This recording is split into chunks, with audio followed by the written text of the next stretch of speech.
Teacher Sakyamuni Buddha. Namo Fundamental Teacher Sakyamuni Buddha. Namo Fundamental Teacher Sakyamuni Buddha.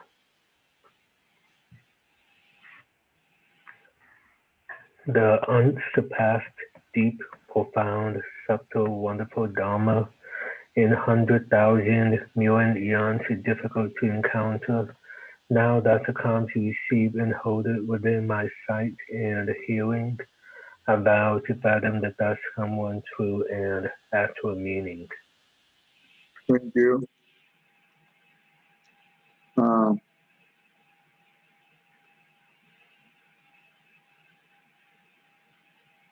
So last time we stop at the craving, right? Now we can go to this one. And Jimmy, you want to do number B? Jimmy? John, you want to do B? Yes, I got it. 1 second, please. B. Okay, dạ một Phật ơi. Read cái nào thầy? The B part. Okay. We ordinary people. We ordinary people have a lot of passion and desire, but the most important thing is self-love. Due to loving ourselves, we always try to find all means to serve our own self physically and mentally.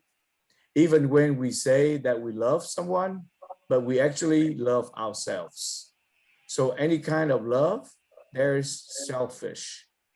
Therefore, when we Sorry. Okay, go ahead. Continue, thầy. Okay, continue. Therefore, when we lose this body, immediately we find another body, continuing to evolve in the death and rebirth cycle in the 6 paths of the 3 realms: desire, form, and formlessness. Okay. What do we understand from here? More Phật thầy. How I understand it is, it tells us that we not love anybody but ourselves, regardless the situation we in, and we continue to love ourselves. That's why we evolve in the death, rebirth, and cycle again. No, but we have family, we have wife and children, but we say we love our wife and our children, right? Is that true love, or is that just love ourselves? That's the true love too, but according to this Dharma section, craving and desire, it tell us that that's what we actually love ourselves more. Selfishness. Okay, Thangping, do you understand from here? Yeah, most of the yes. What do you think? When we say we love ourselves, when we if the one say that I love my wife and children, is that do we actually love them, or what? Yeah, most of the I think when we love our wife or our children, and we want them to be near us, and when we become jealous, and when other people look at our wife and talk to her, and we become jealous because we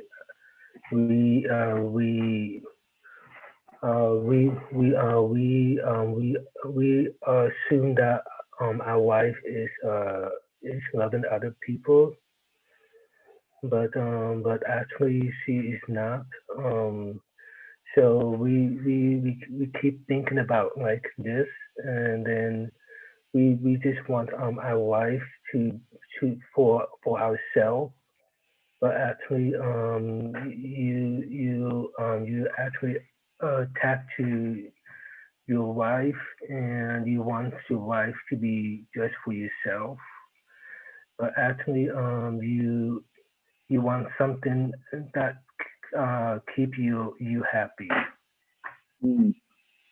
Well, what do you think about it, Patches? I think it has something to do with attachment.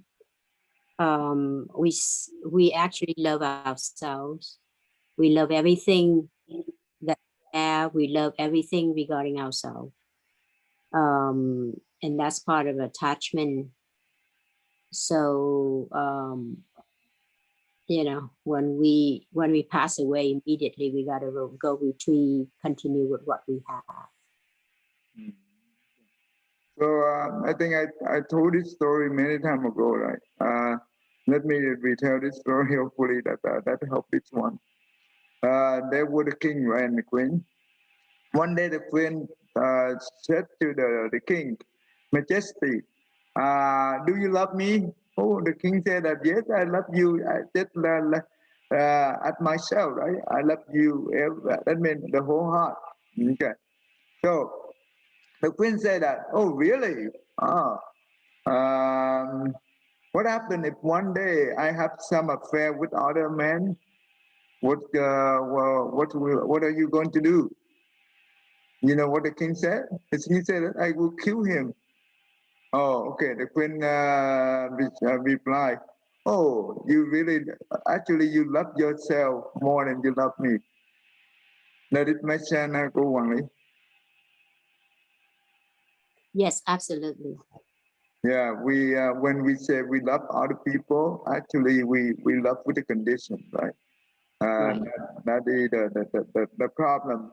That's why any kind of love craving is it is short of suffering. So tell me, what do you think about this?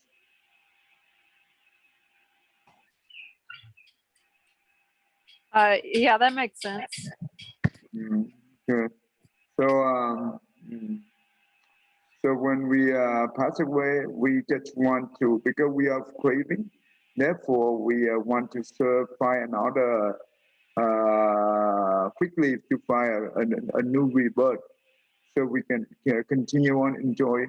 Therefore, usually we will go to the lower realm instead of good realm, right? That even though the one who practice the meditation, the form and formless, they enjoy the tranquility or the peaceful state. That also that because of that's why they still not be able to. That is some kind of ignorance, some kind of self attachment. We call it self delusion.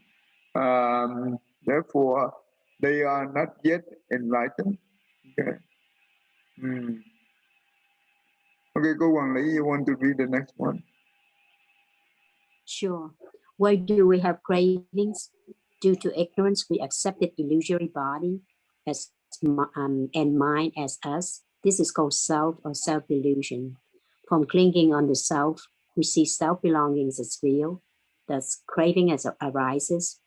Craving again increases ignorance. So these two factors, ignorance and craving, are very closely related and are the two extremely powerful forces that move the wheel of samsara.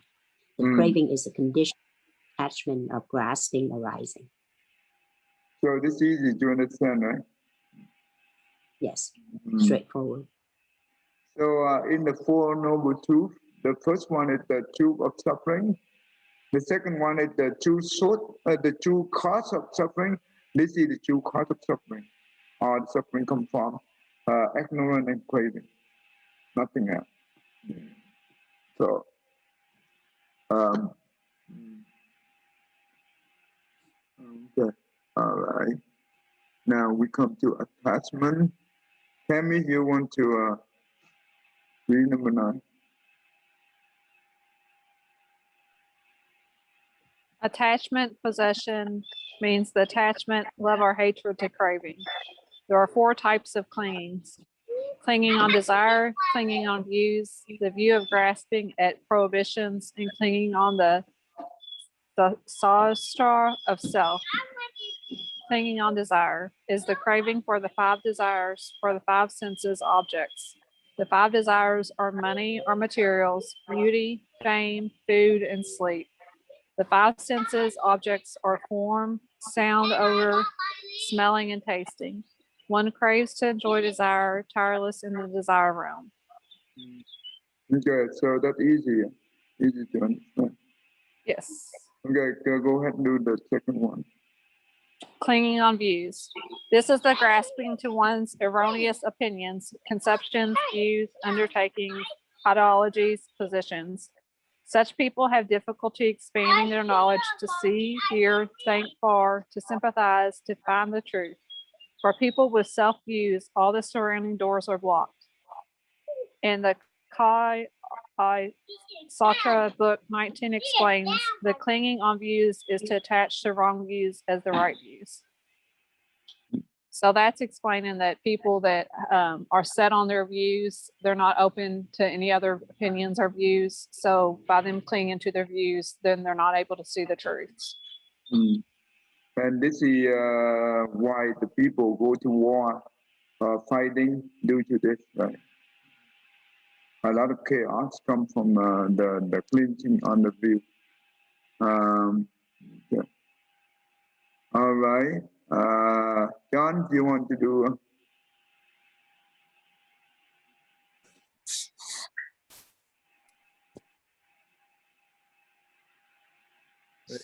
the top one? Is it clinging on views? Yeah. All right. In the consciousness only Shastra book 6 explained that the clinging on views is stubborn opinions in his or her prejudice to be the most correct. Mm. Do you understand what does it mean? So let's see. Stubborn opinion. So it's like someone's like grasp the opinion, Yeah. like can make them like stubborn, like in their own prejudice for like will be like the most correct answer to them. Hmm. The one who's stubborn, do you think they easily change? I wouldn't say that. I would say that if someone's like stubborn, they won't likely think. Yeah. They will not be able to change easily, whatever we try to convince, right? Okay. Go ahead and read the next one if you want to. Right. I continue. Yeah. View of grasping. The view of grasping at prohibition. This is the grasping of wrong practices such as forms, customs, rituals, which only leads to ignorance, suffering, no wisdom, and no happiness.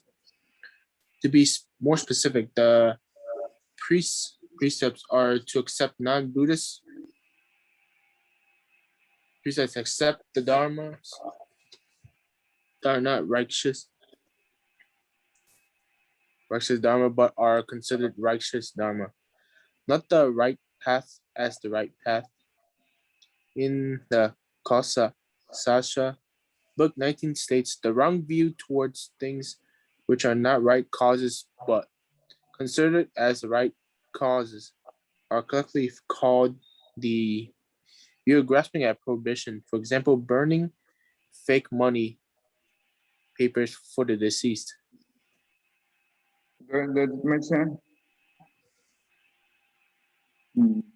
I think reading like beginning part of it, I felt a bit confused, but like so I start like reading like the example about burning fake money, I kind of understand it a bit more. Okay, tell me, what do you understand from this one?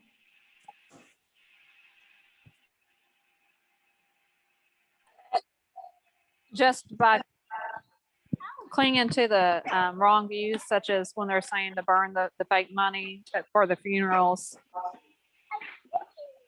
that it's a wrong view. But they accept at the right view, right? Right.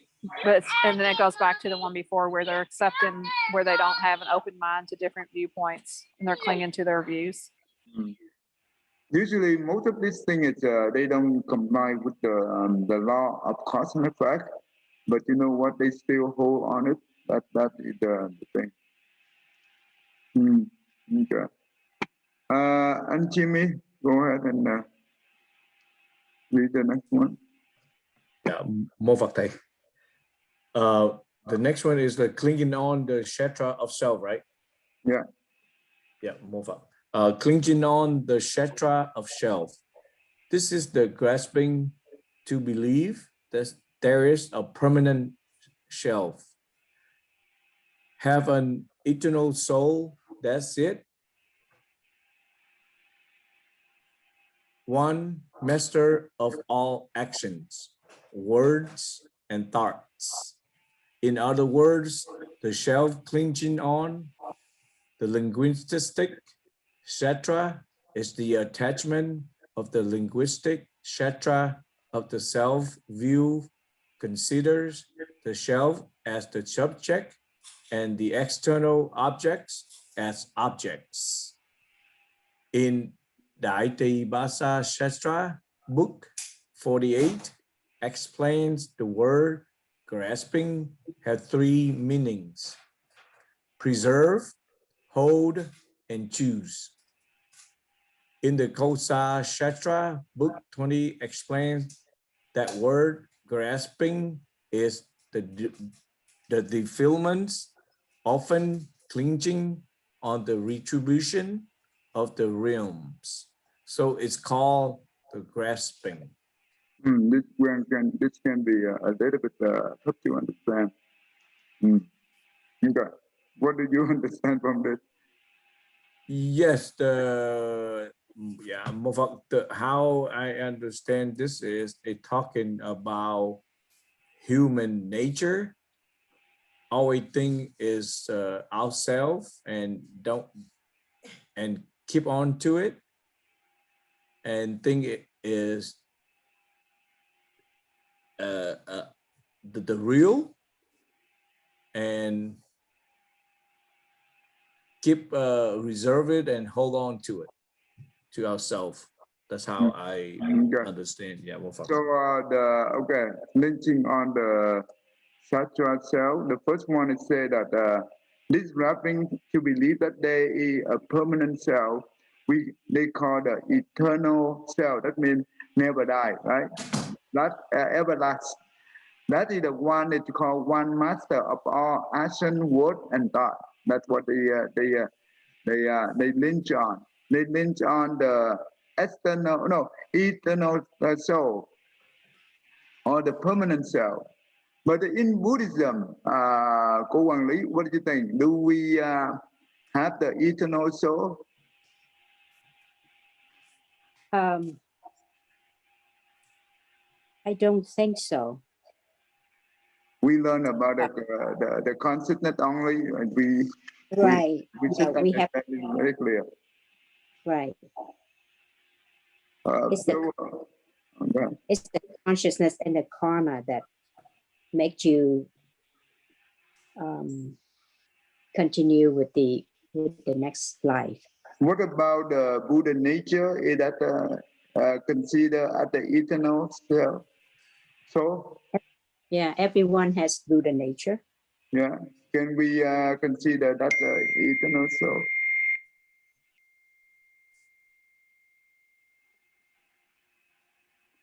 I'm not sure.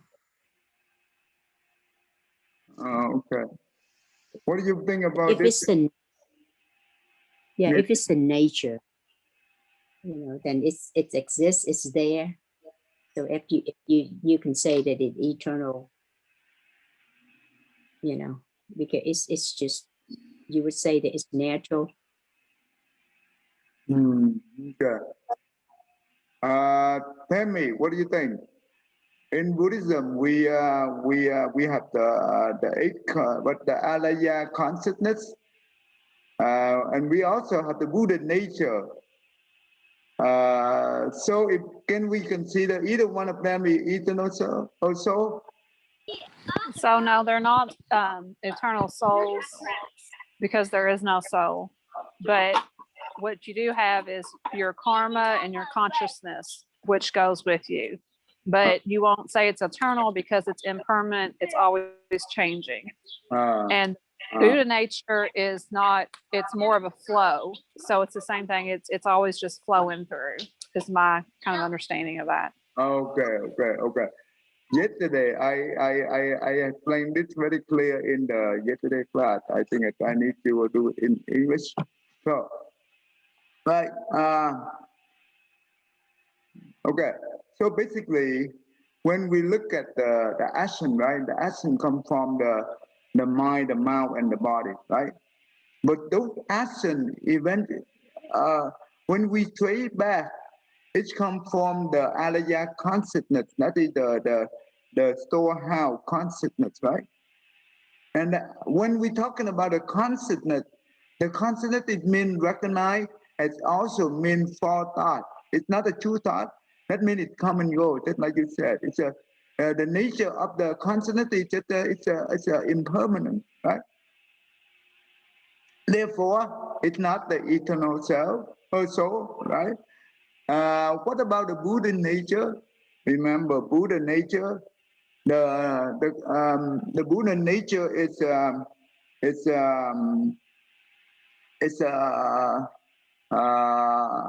emptiness in Buddhism. Emptiness, it means that everything in this world, right, in this universe, all the Dharma have no self. That's what it means. When we learn about the consciousness only subject, and at the beginning of the the Chatra book, the book said that it referred to the Buddha teaching. And this is the statement come from the Buddha teaching. All Dharma have no self. It means that they don't have the true self, right? And because they have no true self, it means emptiness. But what's wrong when we say that the Buddha nature it's basically it's a emptiness. It means that there is no true self. But actually, it's also the true self. When we say no true self, but actually it's also the true self. But what's wrong that when we why we cannot say the Buddha nature is not the eternal self? When we say that, that means we stuck in the mind of duality. Do you understand the mind of duality, Tammy? No. Oh, you don't know the mind of duality? The duality mind? I don't believe so. Oh no, the duality. You understand the word duality? Sure, just like in counting, you have a debit to a credit. Always two parts. Right. That means duality. That means it's good, bad, beautiful, ugly, black, white. That means everything they have the opposite, right? That is our mind. That is the ordinary people always have that kind of mind. We call the mind of duality. Okay. So when we say, if we say that the Buddha nature is the eternal soul, that means we accept. That's why our mind is stuck with the duality mind. Okay. Then that is not truly emptiness because we still attached to the self, right? Just like the one who practice the meditation, they be able to attend the formless meditation. That even though they are in the formless realm, they do not have the form, right? They do not have form. Most of them they have only consciousness. But because they attach to to the to the state of mind. Therefore, they stuck there, right? Because they still hold on to that kind of duality. Does it make sense to you, Tammy? Yes, that makes sense. Yeah, because this is what we call duality mind. Cô Hoàng Lý. Yes, yes, it's the same thing. And how do we explain that? Can we really explain? Can we use the language, the word to explain the emptiness? No, we cannot. Anything that we use the word to explain, just like the finger point to the moon. So we can rely on the finger to see the moon instead of see the finger. Tell me, you understand this concept? Somewhat. Okay, for example, the Buddha teaching, all his teaching is the ultimate teaching is the truth, right? The ultimate teaching is the truth. That means we come back to the true nature. So, in order to understand his teaching properly, and he said that all the 80 years, one time he went to the forest with his disciple. He picked up some of the grass inside the forest, and he holding in his hand. He said that whatever I teach you during the time I'm here. It's just like the leaf in my hand. But whatever I have not teach you, it's just like the earth of all the leaf on the earth. That means the thing I teach you is so little. So because, and that's what it means is in order to understand the true nature, we need to rely on the Buddha said that my teaching is just like I'm pointing my finger to the moon. In order to see the moon, you have to rely on my finger to see the moon, not to see my finger. Tell me, does that make sense to you? Yes, so you have to follow his teachings. Right. And do not attach to the form of the word, right? You just okay. So when we learn the Buddha teaching, try not to go with word by word, but go to try to understand the implicit meaning as well, and that's how we can go beyond. And sometimes those implicit meaning we cannot use words to explain because there is no applicable example.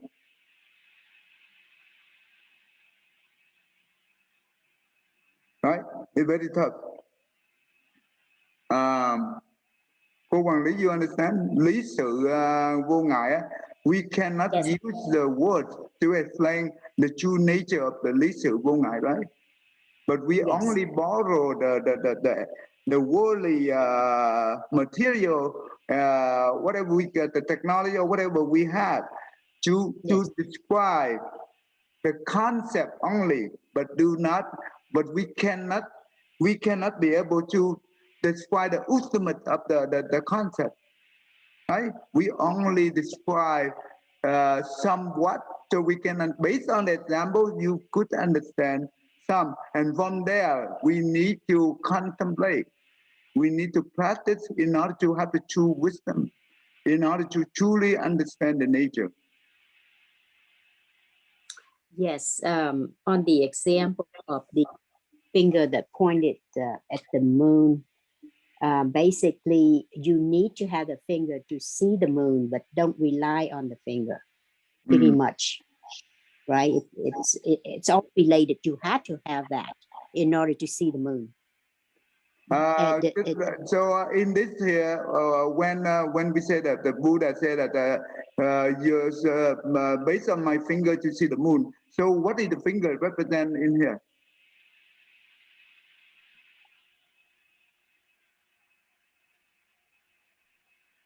Self.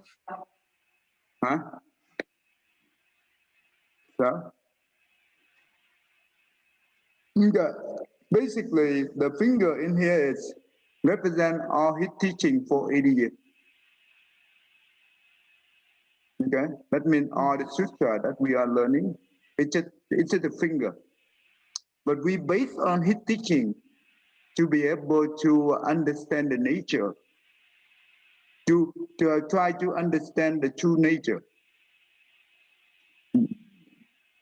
So that means when we learn, we do not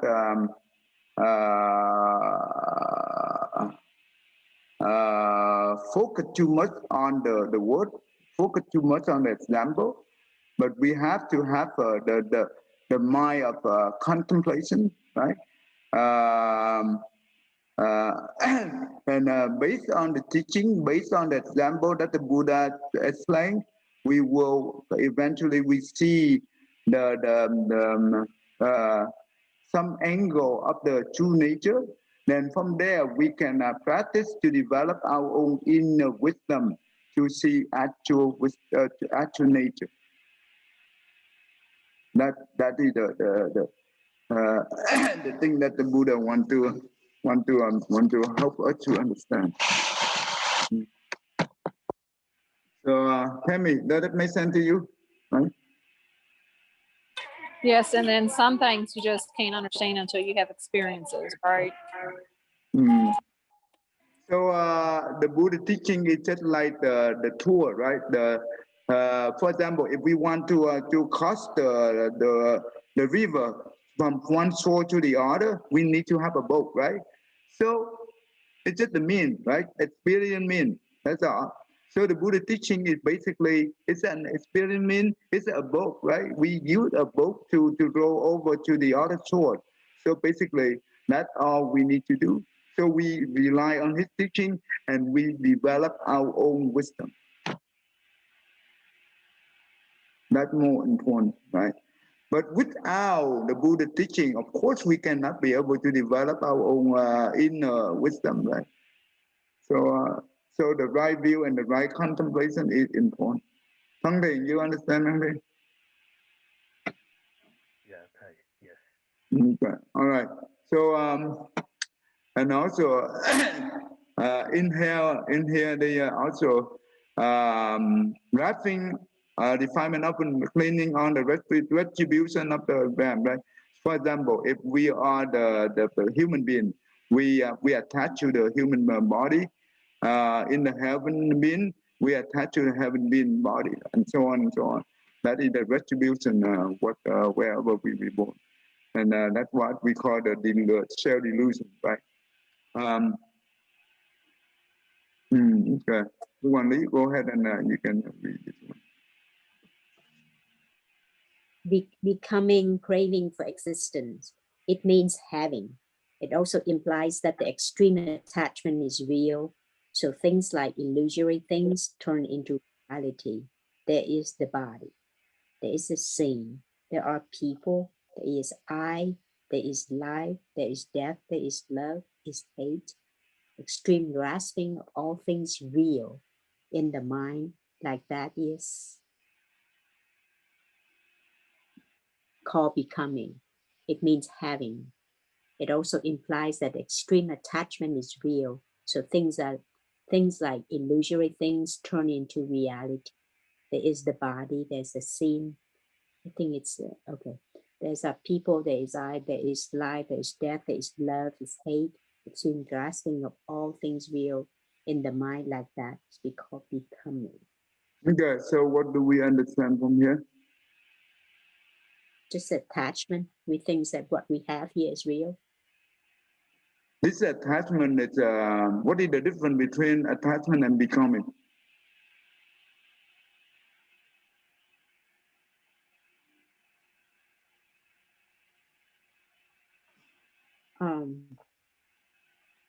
Like it says here, extreme grasping of all things real in the mind is becoming. So from the craving, right? We craving for something. Then after we craving Craving, that means like or dislike. We also consider the craving. After we craving, we want to attach to it, and after we attach to it, we want to have it. That means become the extreme attachment. Then it means becoming. For example, let's say that let's get the example of the Steve Jobs, right? At the beginning, Steve Jobs, well, he very rich at the knowledge of technology, right? One day he went to the conference with the Microsoft, and Microsoft in 2003 they be able to invent the tablet, and they showed to him, and they told him that this is the real thing. This is the, if you want to invent something, this is what we call invention. So they tried to insult him. They tried to laugh at him, right? So due to that, you know what? He feels so insulted, and that's what the craving, right? The craving is he even though he disliked, but that gives him the motivation. He went back, right? He went back, and he constantly think about the tablet of the Microsoft. That means he attached to that, right? He attached to the Microsoft tablet, and he keep go back and forth from the 6 consonants, 7 consonants, and 8 consonants. That means the mana consonant is between the 6 consonant and the 8 consonant. That mana consonant upload and download all the time to get the information. That means he keep input the information, and he keep getting inquiring more detail from the store alaya consonant to have the detailed information. This is what we call attachment, right?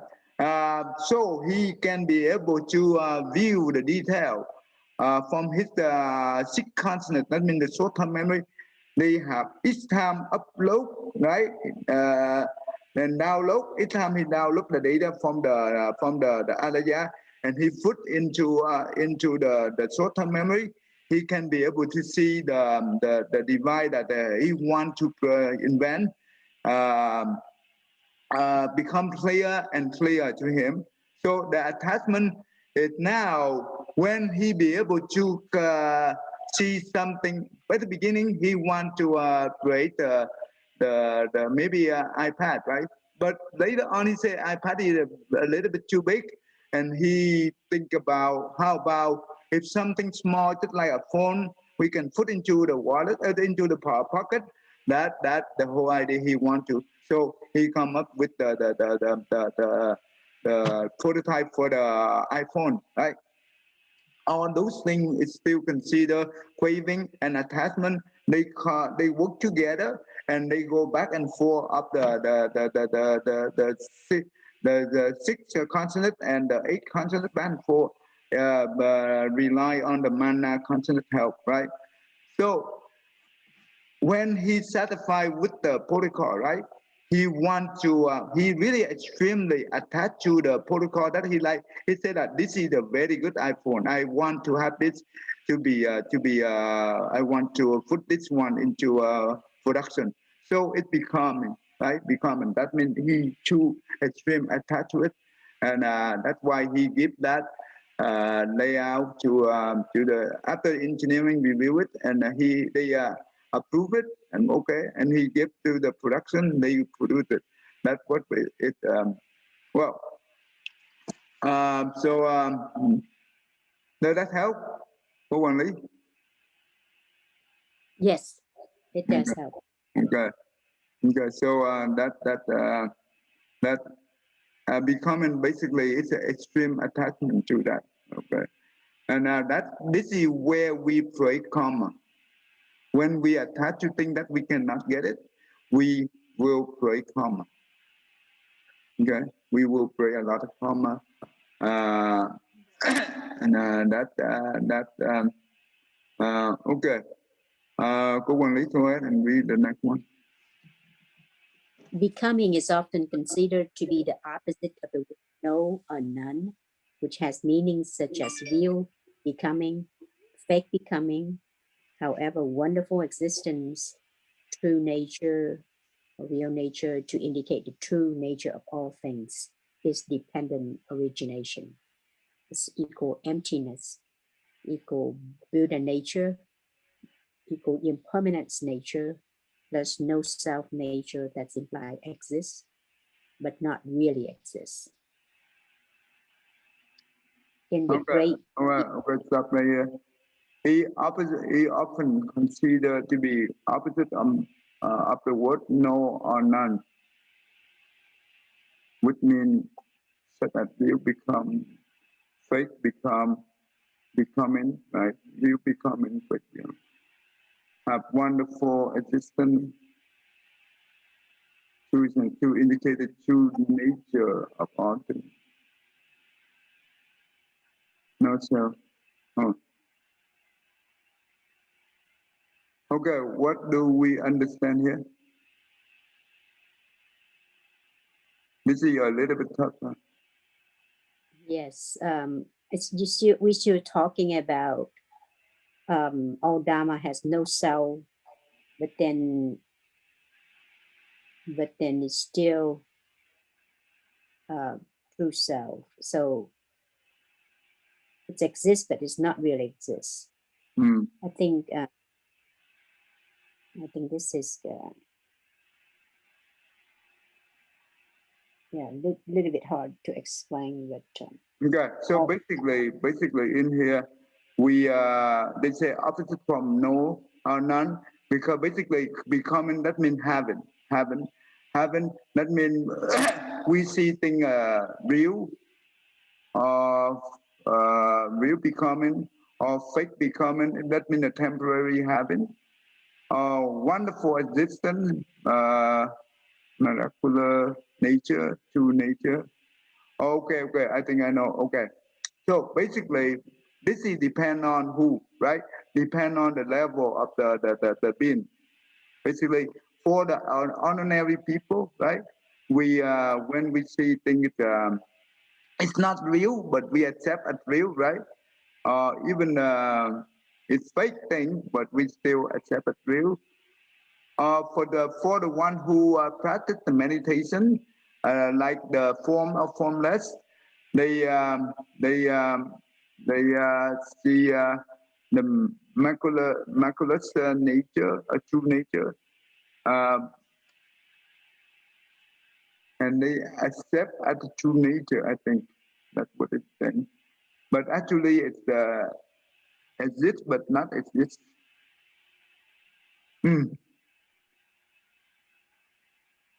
Becoming, that means, okay, in real life, that means even though things exist, but it's not really exist, because the nature of all phenomenon, everything is, that means every single thing in this universe, the true nature of each thing is emptiness, right? The true nature of a phenomenon is emptiness, because it's no self. It's impermanent. That's why it makes it emptiness. So, but even though it's emptiness, but it doesn't mean that it not exists. It exists, but but not really exists. That's what it says. Exists, but it not really exists, because it when thing, for example, let me for example, when the Steve Jobs, right, the knowledge of his the technology knowledge inside his mind, when it's in the Alaya consciousness, right? That means it not yet exists, right? It's not yet exists. But when he bring those information into the sixth consciousness and he contemplates it, right? That means he bring the information. That's what we call manifest, right? Manifest the non-exist into exist. This is what we call the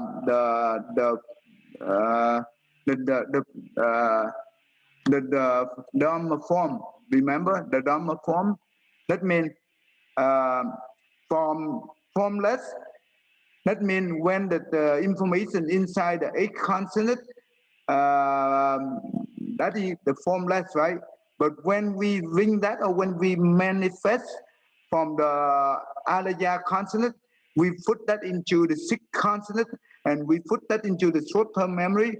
It become the well, exists, right? It's some kind of form, but it's not the physical form, but at least you can see that form from the mentally, right? And in order to have to become a physical form, that means he transformed the information from the sixth consonant into the first five consonants. That means the hand and the body, right? No, the mouth and the body to create the to become the material. That means it exists, but it not really exists. Tell me, it is understandable? Yes, it's understandable. Cô quản lý hiểu cái này không cô? You understand this? Yes, a little bit hard, but No, but when the information inside the alaya, you don't see it, right? Do you see it? right. Nope. It not really exists, right? But Yes. when we bring that information into the sixth consonant, into the short-term memory, that's how we can be able to visualize, be able to contemplate. Those information become exist. But it not exist into the physical form yet, but it exists, right? Right. In order to make this information become the physical form, that means the mind consonant will command the first five consonants to create at the physical form. This is what we call the Dharma form, remember? You learned about that? Yes. Well, Yeah. okay. So it exists, but not really exists. That's what it means. Basically, everything in this universe, even though the car, right? But the true nature of the car is emptiness. Because why? Because it's impermanent and no cell, right? That make it emptiness. You see that right here? The emptiness equal to the Buddha nature. It means that impermanent nature plus the no self. That make it emptiness. That means everything in this universe built on top of emptiness. The material cannot exist without emptiness. Remember that. Because everything comes from the consonant, right? But the consonant, they come from the Alaya consonant. It means it's for it's just the forethought. It's not the true thought. So, but due to the ignorance, we have the forethought. That's why we pray all this thing here. But the true nature of the forethought is the emptiness. We learned about this in Vietnamese class many times already. Yes.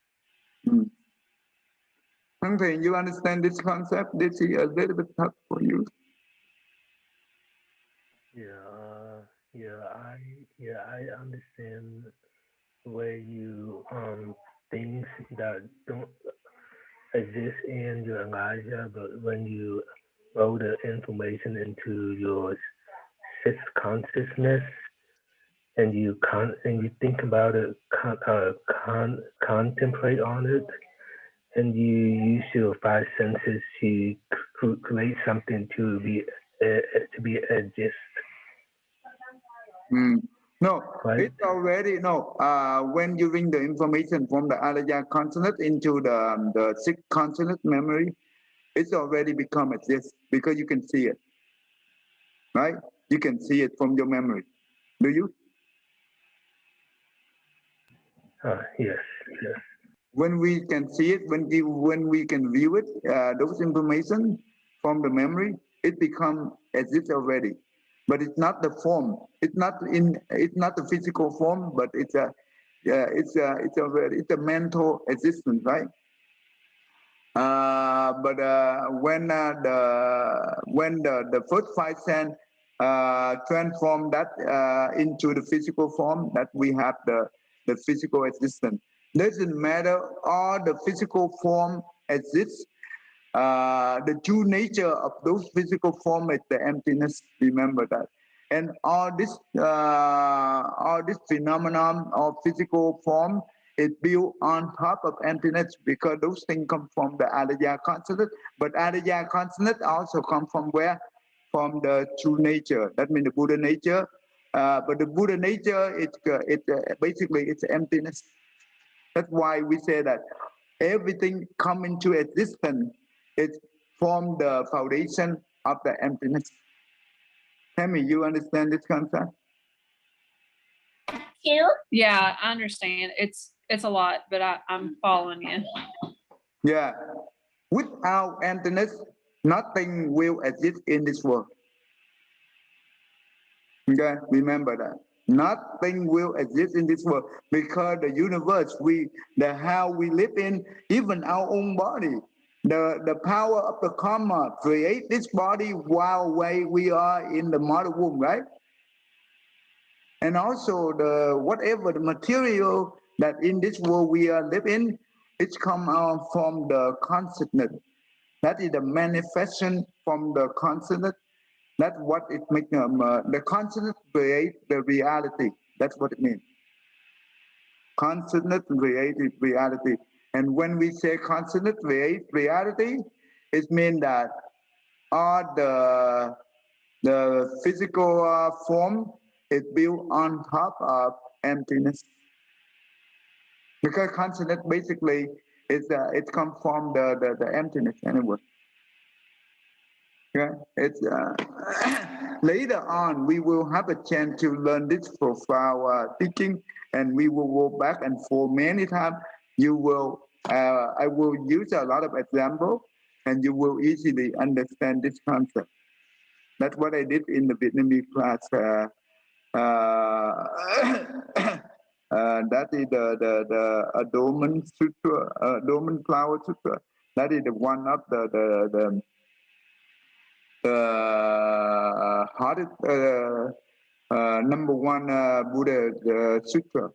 That is the number one Buddhist sutra. It's the most important sutra. But we will have a chance to learn that when we. Yeah, it's very difficult to understand it. Without understand the concept only, we will not be able to understand those teachings in that sutra. Okay. But now we learned about the concept only, and we should be able to understand it.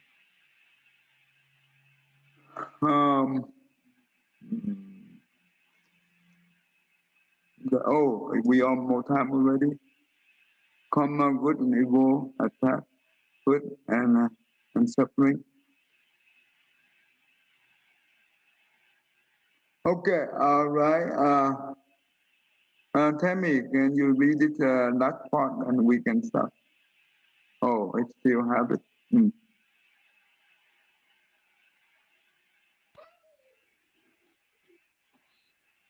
In the Great Tai Bai Sawun, Volume 60 explains, karma, good and evil often attract the good and suffering retributions. And these causes and effects, retributions, are constantly interrelated with no end, which calls becoming. Why do you understand it short passage? Because of the dual being, so the good attracts the evil, or the bad evil. Okay. So related because of the dualness.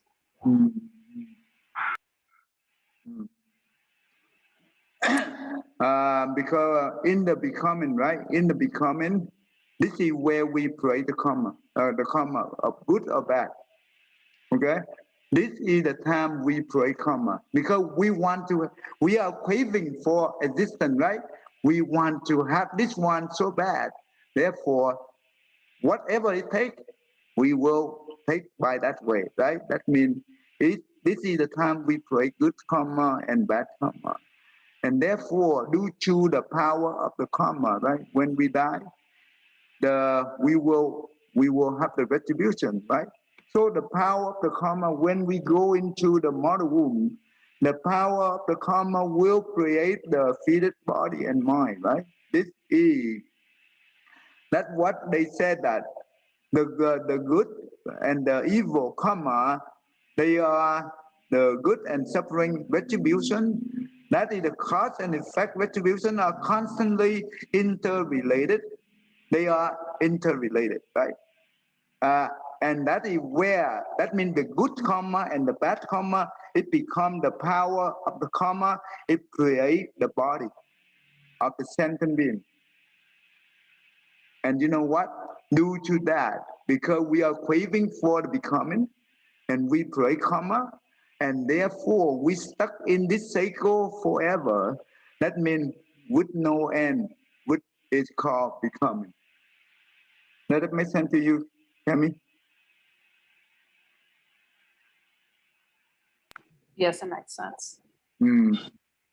Cô quản lý hiểu nè hả? Yes. If we don't learn the consonant only, and we don't learn the bottle, and we will not understand this simple teaching here. Okay. So, but thank you that we have learned those things. That's good news. Okay, we will stop right here. Oh, look like today we will, well, let's see what time is now. We can go a little bit more, I guess. It's okay. Let's see how much we have here. Let's do quickly here. And Jimmy, go ahead and read this one. Yeah, move up. The becoming of craving for existence. Yeah, in the Câu xã luận, volume 9, and the establishment of the consciousness only, Chatra, volume 8, explains karma often leads to retributions. So it is called becoming, and becoming is only for becoming in the 12 link dependent origination. Okay, that's good. So basically in here, they just reconfirm that, so in here, they confirm that the karma that lead to the retribution, because this is where the time we break the karma. And the karma often leads to the retribution, that means the result. And that's what they call the becoming. And the becoming in the 12 link, this is the becoming of the 12 link dependent on nation. That is the becoming right here that we are learning. Okay. Cô quản lý, you want to do this? In the Untitled Chapter, Volume 3, Volume 4, and the Great Diva Salon, Volume 60 explains the three becomings as the three, including the desire, form, and formless as follows.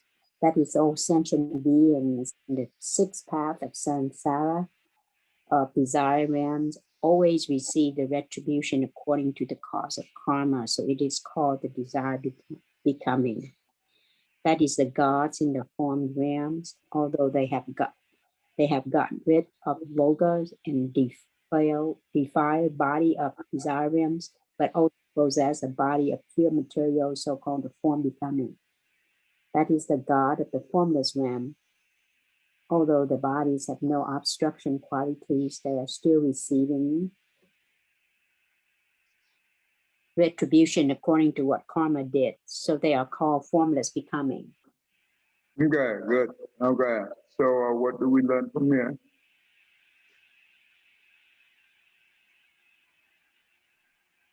So it compares the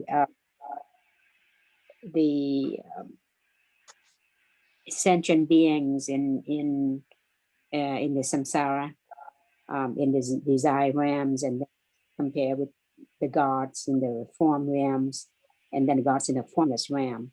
They all have what we call becoming in some way, some form. Okay. So basically, it is same thing. It is same up here.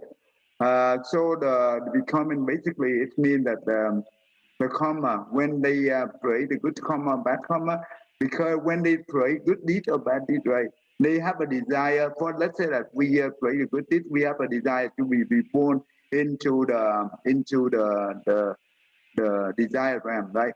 The one who practice the meditation, that means when they practice the meditation, that is called becoming, because they want, they craving for to exist in the form of formless realm. That's what the retributive form for that kind of karma, right? So the becoming basically that is the practice or the time they pray the good deed or bad deed, or when they practice the meditation, that means good karma, right? So they can be able to be born into this one of the three realms. So due to the karma that they pray, so this is also called becoming. So the karma it represents for becoming. Okay. So later on we will learn becoming. It's the same thing with the mental formation in the at the beginning, ignorant and mental formation. Mental formation is the same thing with becoming. Okay. Does that make sense? Yes. Okay. Yes. All right. Let's stop right here. John, can you help me to?